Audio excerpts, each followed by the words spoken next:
Welcome to my YouTube channel. आज है lecture number 7 chapter 7 electrodynamics का और टॉपिक है मैक्सवेल इक्वेशंस। मैक्सवेल इक्वेशंस हमारे पास क्या है, ये चार जो थी वो हमारे पास मैक्सवेल इक्वेशंस थी और इन चारों को हम पढ़ चुके हैं डिटेल में। Del dot E is equal to rho over epsilon naught, जिसको हम गॉसेस लॉ कहते थे, ये भी हम पढ़ चुके हैं। Del dot B is equal to zero, जब हमने कहा था कि डाइवर्जेंस ऑफ मैग्नेटिक फील्ड क्या होती है, जीरो होती है। इधर से हमने एक और चीज़ कही थी कि हमारे पास मोनोपोल एग्जिस्ट नहीं करता। तो ये इक्वेशन हमें क्या बताती है कि मैग्नेटिक फील्ड में क्या होता है, मोनोपोल एग्जिस्ट नहीं करता। थर्ड वन क्या थी, del cross E is equal to minus partial B और पार्शियल टी, जो कि अभी हमने इसी चैप्टर में पढ़ी है कि जब हम मैग्नेटिक फील्ड को चेंज करते हैं, ठीक है, यहाँ से भी लग रहा है कि मैग्नेटिक फील्ड को चेंज करें तो वो क्या करती है, इंड्यूस करती है इलेक्ट्रिक फील्ड।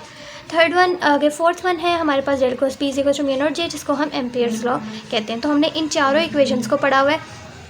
आगे लाइन लिखी हुई है, बुक में लिखी हुई थी कि ये चार इक्वेशंस जो हैं ये स्टेट हैं, इलेक्ट्रोमैग्नेटिक थ्योरी की क्या है, स्टेट है। अब स्टेट किस चीज़ को कहा जाता है, ऐसी इक्वेशंस जिनको पता होने के, जो ऐसी इक्वेशंस जिनका हमें पता हो और पता होने के बाद कहा जाए कि अगर आपको ये चार इक्वेशंस पता है तो आपको हर एक चीज़ के बारे में नॉलेज है उस इलेक्ट्रोमैग्नेटिक थ्योरी की। तो 19th सेंचुरी तक कहा जाता था कि अगर किसी को ये चार इक्वेशंस पता हैं तो उनको इलेक्ट्रोमैग्नेटिक थ्योरी की एक एक चीज़ पता है, ठीक है, हर चीज़ पता है अगर उन्हें ये चार इक्वेशंस के बारे में सारी नॉलेज है, ठीक है, अगर उन्हें ये सारी चीज़ें डिटेल में पता है, चार इक्वेशंस। तो दीज इक्वेशंस इसलिए उनको कहा जाता है स्टेट। तो स्टेट का वर्ड समझ आ गया। अब कि अगर ये इक्वेशंस जो हैं पता है तो इसका मतलब उन्हें पूरी इलेक्ट्रोमैग्नेटिक थ्योरी की एक एक चीज़ पता है। तो these equations represent state of electromagnetic theory till mid 19th century तक। मैं 19th सेंचुरी तक ही, उसके बाद मैक्सवेल ने क्या किया, इन चारों इक्वेशंस पे काम करना शुरू किया और उसने जैसे ही काम किया तो उसने देखा कि इनकंसिस्टेंसी आ रही है इन फार्मूलाज में, ठीक है। तो यहाँ पे मैंने लिखा कि Maxwell start his work of electrodynamics in mid 19th century. Maxwell studied them detail and found that there is inconsistency in these formulas. अब मैक्सवेल ने कैसे काम किया, मैक्सवेल ने एक ओल्ड रूल लिया, जो रूल क्या था कि डाइवर्जेंस ऑफ कर्ल क्या होता है, इज़ ऑलवेज जीरो। ये बात हमें पता है कि divergence of curl is always zero.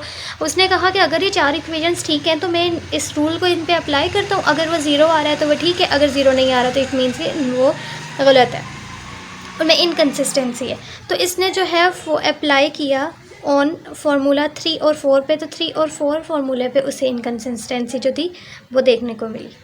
तो यहाँ पे मैंने फार्मूला नंबर 3 क्या है, del cross E is equal to minus partial B over T, और ये हमारे पास फार्मूला 4, ये दोनों देख लो। अब सबसे पहले हम इसको लगाएंगे ओल्ड रूल को, divergence of curl is always zero को, फार्मूला नंबर 3 में, जो कि हमारे पास होता है del cross E is equal to minus partial B over partial T. यहाँ पे मैंने डाइवर्जेंस लगा दिया। जैसे मैंने डाइवर्जेंस लगाया तो डेल ये एज इट इज़ आ गया। अब यहाँ पे ये डेल डॉट बी, अब डेल डॉट बी क्या है, ज़ीरो फ्रॉम फार्मूला नंबर 2 से ये हमें पता लगा।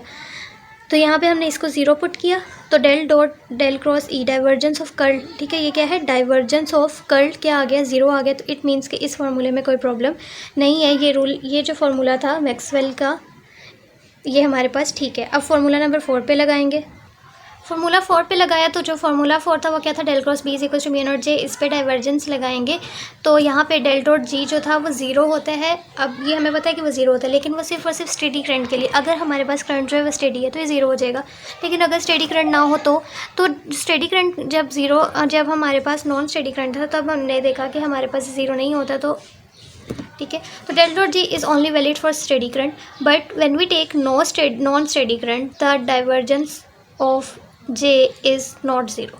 So when we go beyond magnetostatic, Ampere's law cannot be right. इसका मतलब क्या है कि अगर जैसे ही ये मैग्नेटोस्टैटिक तक वैलिड है, लेकिन जैसे ही मैग्नेटोस्टैटिक से बियॉन्ड जाते हैं तो Ampere's law वहाँ पे एप्लीकेबल नहीं है, ठीक है। अगर हमारे पास ये ठीक होता फार्मूला मैक्सवेल का तो ये हर एक पे एप्लीकेबल होता है, लेकिन ऐसा नहीं हुआ। So Ampere's law is failed for non steady current and beyond magnetostatic. Ampere's law जो है वो सिर्फ और सिर्फ एप्लीकेबल है फॉर नॉन स्टेडी करंट के लिए। अब इस चीज़ को हमने एक्सपेरिमेंटली देखा। कैसे एक्सपेरिमेंटली देखा कि let consider we have a charging capacitor, ठीक है। यही पूरा है कि जब हम एम्पेयर्स लॉ को स्टेडी और नॉन स्टेडी करंट पे लगाएंगे, ठीक है, यही चीज़ कि एम्पेयर्स लॉ जो था वो फेल्ड हो गया नॉन स्टेडी करंट पे। पहले स्टेडी पे लगाया तो एम्पेयर्स लॉ वैलिड था, फिर जब नॉन स्टेडी पे लगाया तो एम्पेयर्स लॉ वैलिड नहीं था। इसी चीज़ को हमने एक्सपेरिमेंटली देखना है। Let consider we have a charging capacitor. हमारे पास ये दो क्या है, चार्जिंग कैपेसिटर है, और we know that Ampere's law हमारे पास क्या होता है, del cross B is equal to mu not J. अगर मैं इसको इंटीग्रल फॉर्म में लिखूँ तो del cross B dot D A is equal to dot D A. J dot D A क्या होता है, आई इनक्लोज्ड। मैं इसको अगेन क्या कर दूँ, कन्वर्ट कर दूँ क्लोज इंटीग्रल, लाइन इंटीग्रल में, तो B dot D L is equal to mu not I enclose हो जाएगा। आई इनक्लोज क्या होता है? वो करंट जो पास कर रही हो किसी भी लूप से। ये हमें पता है कि आई इनक्लोज क्या होता है, जो एक ये लूप है, इस लूप से जितनी करंट गुजरेगी सिर्फ वो आई इनक्लोज होगी। यहाँ से जो गुजर के जाएगी वो आई इनक्लोज में नहीं आएगी, सिर्फ वो जो इधर से गुजरती हुई जा रही है। अब अगर आप मोर प्रिसाइजली हम इसे क्या कहते हैं, ठीक है, कि अगर आप इस चीज़ को गौर से देखो कि ये क्या है, एक लूप है और एक वायर जो है इसमें से करंट जो है गुजरता हुआ जा रहा है। तो अगर आप लोग इसको गौर से देखो तो ये क्या है, एक एम्पीरियन लूप, ठीक है, और इसमें से ये ऐसा लग रहा है ना जैसे ये इसको पर्सिंग करते हुए जा रहा है, जैसे इसको चीरता हुआ जा रहा हो। तो the current piercing a surface whose boundary is, जिसकी बाउंड्री क्या है, एम्पीरियन लूप है। करंट पर्सिंग अ सरफेस, ऐसी ये क्या है, सरफेस है जिसकी लूप क्या है, एम्पीरियन लूप है, और करंट इसको ऐसे चीरता हुआ जा रहा है। ओके, अब हमने केस 1 क्या ले लिया, हम 2 केसेस लेंगे। आई इनक्लोज मैंने बता दिया। केस 1 हमारे पास क्या है, now consider a point and make, यहाँ पे एक पॉइंट कंसीडर कर लो, ठीक है, और इसके ऊपर क्या बना लो, एक सरफेस बना लो। जैसे ये सरफेस थे ना, इस तरह से आपने क्या बना लेनी है, एक सरफेस बना लेनी है, और उस सरफेस की बाउंड्री क्या है, एम्पेरियन लूप है। जैसे वही बात है, अब इसमें से जो करंट गुजरेगा वो आई इनक्लोज्ड होगा। तो now consider a point and make a surface on that point. और सरफेस कैसी होनी चाहिए, फ्लैट होनी चाहिए, lies in the plane on the loop. Charges flow on current, जैसे ही इसमें से क्या करेंगे, चार्जेस फ्लो करेंगे तो करंट प्रोड्यूसेस होगा। सो करंट जो होगा इस सरफेस में से क्या करेगा, पास करेगा। तो यहाँ पे मैंने लिखा जो इसमें से करंट पास किया, आई इज इक्वल टू वो क्या है, आई इनक्लोज्ड, ठीक है। ये बैटरी थी, कैपेसिटर की प्लेट थी, वो पॉइंट भी कंसीडर किया, उसके ऊपर हमने एक सरफेस बना लिया। सरफेस हमारे पास क्या है, फ्लैट सरफेस है, और इसमें से जो करंट गुजरेगा वो हमारे पास आई इनक्लोज्ड होगा। केस 2 में मैंने क्या किया, जो सरफेस थी अब वो फ्लैट नहीं, मैं बैलून टाइप ले रही हूँ, जिसकी अब देखो अब वही सरफेस है, ठीक है। अब उसकी बाउंड्री है वही क्लोज एम्पीरियन बाउंड्री लूप है, क्लोज बाउंड्री है, वही सरफेस है, बाउंड्री वही है। बस क्या हुआ है कि वहाँ पे जो पहले भी बैलून लगा था हमने उसको फुलाया नहीं हुआ था, ठीक है। जैसे ही हमने बैलून में हवा भरी तो बैलून इस तरह से ऐसे हो गया। अब ये क्या है, बैलून लाइक इसकी सरफेस हो गई है। तो now the surface is like balloon, but the boundary हमारे पास क्या है, सेम है। ये बाउंड्री जो अगर आप देखो तो वैसी है जैसे कि हमारे पास केस 1 में थी। तो अब इसमें से जब हमारे पास करंट जो है वो चार्जेस मूव करेंगे, करंट प्रोड्यूस होगा, करंट जब इसमें से फ्लो करेगा तो ये करंट इसमें क्लोज लूप में से नहीं गुजरेगा, ठीक है, करंट नहीं पास करेगा। तो द चार्ज जो होंगे वो क्या करना शुरू हो जाएंगे, इस कैपेसिटर पे इकट्ठा होना शुरू हो जाएंगे। और जैसे ही और जब हमारे पास पाइलिंग हो जाती है, इकट्ठा होना शुरू हो जाते हैं चार्ज, तो हमारे पास स्टेडी करंट नहीं होता, तो एम्पेयर्स लॉ जो होगा यहाँ पे फेल हो गया।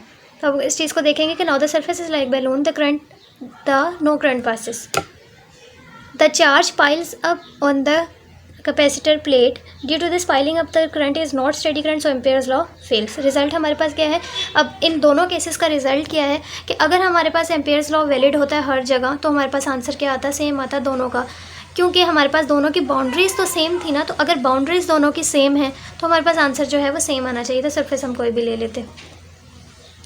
तो if Ampere's law is valid everywhere, then answer should be same for same close boundary.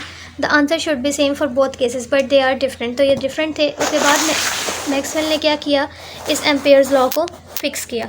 अब ये पूरा एक्सपेरिमेंट जो था, ये पूरे जो फ्लॉज आ रहे थे ये मैक्सवेल के क्या थे, सारे के सारे थ्योरेटिकल थे, एक्सपेरिमेंटल नहीं थे। बाद में एक साइंटिस्ट था, उसने आगे इसको एक्सपेरिमेंटल भी किया था, लेकिन अभी तक ये क्या थे, थ्योरेटिकल थे। The flaws was a purely theoretical one and Maxwell fixed it by theoretical arguments. Ampere's law हमारे पास क्या होता है, del cross B is equal to mu not J. अब म्यू नॉट हमारे पास क्या है, कॉन्स्टेंट, हम इसको चेंज नहीं कर सकते, जे को ही चेंज करना है, क्योंकि चेंज जो था हमारे आंसर में चेंज था वो इस जे की वजह से आ रहा था। पाइलिंग अप हो रही थी, स्टेडी नॉन स्टेडी करंट जे पे ही डिपेंड कर रहा था। और वैसे भी म्यू नॉट हमारे पास क्या था, कांस्टेंट, हम उसको चेंज नहीं कर सकते, सो हम जे को चेंज करेंगे। इक्वेशन ऑफ कॉन्टीन्यूटी क्या होती है, del dot J is equals to minus partial rho over partial T. अब हमने इक्वेशन ऑफ कॉन्टीन्यूटी ही क्यों ली, क्योंकि इसमें जे आ रहा था। ओके, अब हमने कहा कि हमारे पास del dot E is equal to Gauss's law क्या होता है, ये इसके इक्वल होता है। यहाँ से अगर हम डेंसिटी की वैल्यू निकालें, रो की वैल्यू निकालें, तो rho is equal to epsilon not del dot E. Del dot J is equals to minus partial over partial T, इसकी वैल्यू यहाँ पे पुट कर देंगे तो epsilon not del dot E, यहाँ पे इस डेल को बाहर निकाल लेंगे, epsilon not partial E over partial T. तो ये अब हमारे पास क्या आ गया, डेल डॉट जे, ठीक है। ये न्यू डेल डॉट जे अभी हमने निकाला है। अब ये जो हमने निकाला है ये चीज़ हमें क्या बता रही है कि अगर आप क्या करो, जो आपके पास पुराना वाला जे था, ठीक है, जो जे था उसमें अगर आप इतना फैक्टर ऐड कर दो ना तो आपकी इनकन्सिस्टेंसी रिमूव हो जाएगी, ठीक है। तो आप इतना फैक्टर जो है उसमें ऐड कर दो। तो मैंने जो जे न्यू बनाया वो कैसे बनाया, ओल्ड वाले में प्लस इतना फैक्टर ऐड कर दिया, जे ओल्ड वाला प्लस ये वाला फैक्टर जो है इसमें ऐड कर दिया। अब हमारे पास जो मैक्सवेल की फोर्थ इक्वेशन थी वो क्या थी कि del cross B is equal to mu not J था। अब इस म्यू नॉट जे को क्या लिखा, म्यू नॉट जे में इतना फैक्टर क्या था ऐड कर दिया, तो mu not J plus old plus और इतना जे का फैक्टर ऐड किया। ये वही वाली बात है, ठीक है, जो मैं अभी पीछे बताई है। अगर आप इसमें देखो तो ये epsilon not partial E over partial थी टी, मैक्सवेल ने इसको क्या नेम दिया, it displacement current. It has nothing to do with current, इसका कोई काम नहीं है करंट के बाद, बस इसको जो है वो नेम दिया गया है डिस्प्लेसमेंट करंट, और उसको हम कैसे लिखते हैं, जेड।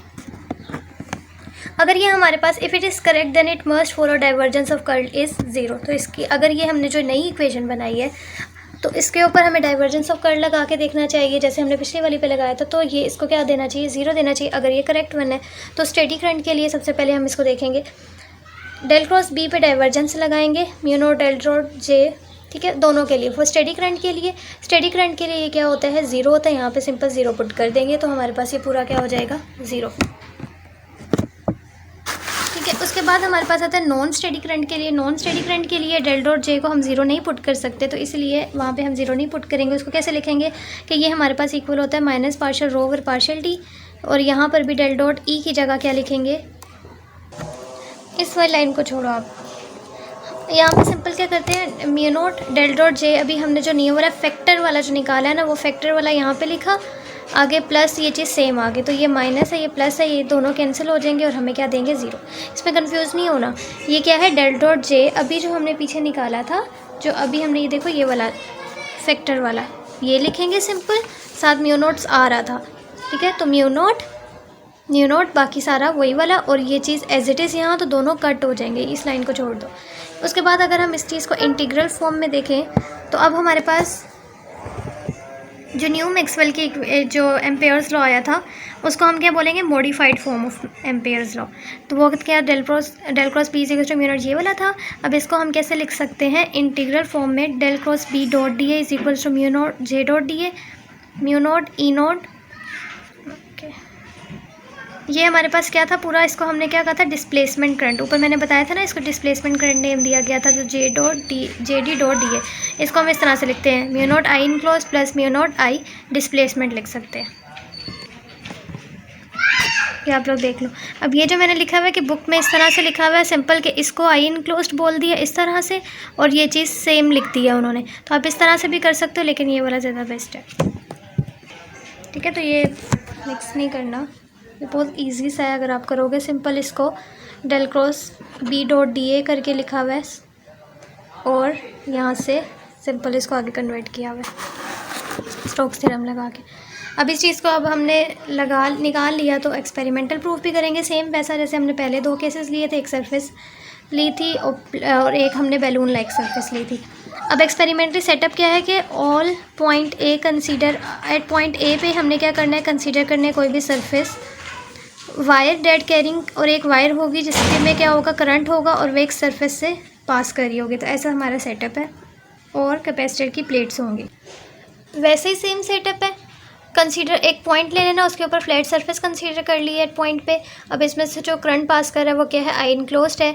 अब इसमें हमारे पास इलेक्ट्रिक फील्ड क्या होती है, ज़ीरो होती है, स्टेडी करंट है ना, तो इलेक्ट्रिक फील्ड क्या होगी, ज़ीरो होगी। सो मीन्स के पार्शियल ई और पार्शियल टी वाली टर्म क्या हो जाएगी, ज़ीरो। अब हमारे पास ये क्या था, B dot D L is equal to mu not I enclosed, ये इंटीग्रल फॉर्म, ठीक है।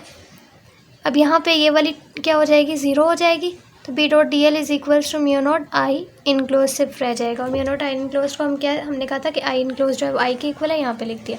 केस 2 में हमारे पास क्या है कि हमारे पास सरफेस जो है वो बैलून की तरह है, तो consider a balloon type surface. जैसे हमने बैलून टाइप कंसीडर की, अब कॉन्टिन्यूस चार्जिंग और डिस्चार्जिंग क्या करेंगे, piling up at the capacitor. Charges जो होंगे वो क्या होने लग जाएंगे, यहाँ पे पाइल अप होना शुरू हो जाएंगे। अब जब चार्जेस पाइल अप होंगे, इकट्ठे होंगे, तो फील्ड ज़ीरो नहीं हो सकती, फील्ड एग्जिस्ट करेगी, ठीक है। वजह क्या है कि कॉन्टिन्यूस चार्जिंग की वजह से चार्जेस जो है कैपेसिटर पे पाइल अप होना शुरू हो गए हैं। पहले केस में भी हुए थे जब हमने पहले एक्सपेरिमेंट किया था। केस 2 में तब भी हुए थे। इस वजह से इसमें फील्ड क्या करेगी, एग्जिस्ट करेगी, सो डिस्प्लेसमेंट भी होगी। तो आई इनक्लोज्ड क्या होगा, आई इनक्लोज्ड इसमें भी हमारे पास क्या होगा, 0, लेकिन आई डिस्प्लेसमेंट तो 0 नहीं होगी। अब इसमें फील्ड एग्जिस्ट करती है, तो फील्ड कितनी एग्जिस्ट करती है, E is equal to Q over A epsilon naught. अभी ये याद कर लो, अभी नीचे हम इसको देखेंगे भी, ठीक है। और हमारे पास अगर फील्ड एग्जिस्ट करती है तो partial E over partial T भी होगा और वो इसके इक्वल आएगा। B डॉट डी एल जो कि हमारे पास क्या है, इज इक्वल्स टू, इसको हमने म्यू नॉट आई इनक्लोज क्या हो गया 0, तो 0 plus mu not E not partial E over partial T की जगह क्या लिखा, आई over A epsilon not dot D ए। आगे ये चीज़ क्या है, कांस्टेंट, इसको बाहर ले लिया, इंटीग्रेशन डी ए पे, इंटीग्रेशन डी ए की क्या होगी, एरिया आ जाएगी, ए से कैंसिल, एप्सिलॉन नॉट से कैंसिल, तो B dot D L is equal to mu not I. तो आंसर हमारे पास क्या आया, सेम आया। यही तो हम चाह रहे थे कि हमारा आंसर सेम है। तो इट मीन्स कि हमने जो न्यू टर्म बनाई है, मॉडिफाइड फॉर्म बनाई है एम्पियर्स लॉ की, वो बिल्कुल करेक्ट है, एक्सपेरिमेंटली भी देख लिया। अब ये जो हमारे पास आई इनक्लोज्ड है ना और आई डिस्प्लेसमेंट, इनमें से जो आई इनक्लोज्ड होती है वो हमारे पास क्या है, कंडक्शन है, क्योंकि वो कॉन्टीन्यूस फ्लो ऑफ चार्जेस की वजह से प्रोड्यूस हुई है। जो आई डिस्प्लेसमेंट है वो हमारे पास किस वजह से हुई है, पाइलिंग अप ऑफ चार्जेस की वजह से। इसीलिए फर्स्ट केस में पाइलिंग अप नहीं हुई थी तो आई डिस्प्लेसमेंट 0 हो गया था, आई इनक्लोज था। जबकि दूसरे वाले में देखा तो हमारे पास कॉन्टीन्यूस फ्लो नहीं हो रहा था, चार्जेस का पाइलिंग अप हो रही थी, तो आई डिस्प्लेसमेंट 0 नहीं हुआ और आई इनक्लोज 0 हो गया। तो इसको हम कहते हैं कंडक्शन और इसको क्या कहते हैं, नॉट कंडक्शन। अब अगर हम चार्जेस कैपेसिटर की प्लेट्स को क्या रख दें, बहुत ज़्यादा क्लोज रख दें, ठीक है। अगर चार्जेस, ये जो कैपेसिटर की प्लेट्स हैं इनको बहुत ज़्यादा क्लोज रख लो तो यहाँ पे क्या होगा, इलेक्ट्रिक फील्ड जो होगी इनके दरमियान प्रोड्यूस हो जाएगी। वो इलेक्ट्रिक फील्ड किसके इक्वल होगी, sigma over epsilon not. Sigma किसके इक्वल होता है, चार्ज पर यूनिट एरिया के, ठीक है। यहाँ पे मैंने लिख दिया क्यू चार्ज ऑन प्लेट और ए जो है वो एरिया है। तो partial E over partial T अगर मैं इसको डेरिवेट करूँ, ठीक है, तो ये किसके इक्वल हो जाएगा, 1 over A epsilon not partial Q over partial T। ये क्या होता है, आई होता है, करंट होता है, तो partial E over partial T किसके इक्वल आ गया, 1 over epsilon not A by I. तो ऊपर जो हमने डायरेक्ट लिखा था वो इधर से लिखा था, ठीक है। तो अब जो हमारे पास मैक्सवेल की इक्वेशंस हैं उनमें जो फोर्थ वाली है आप उसको मॉडिफाई करके उसमें मॉडिफाइड वाली फॉर्म लिख देना। तो इतना ही था। I hope you understand this lecture. Thank you so much for watching. अल्लाह हाफिज़।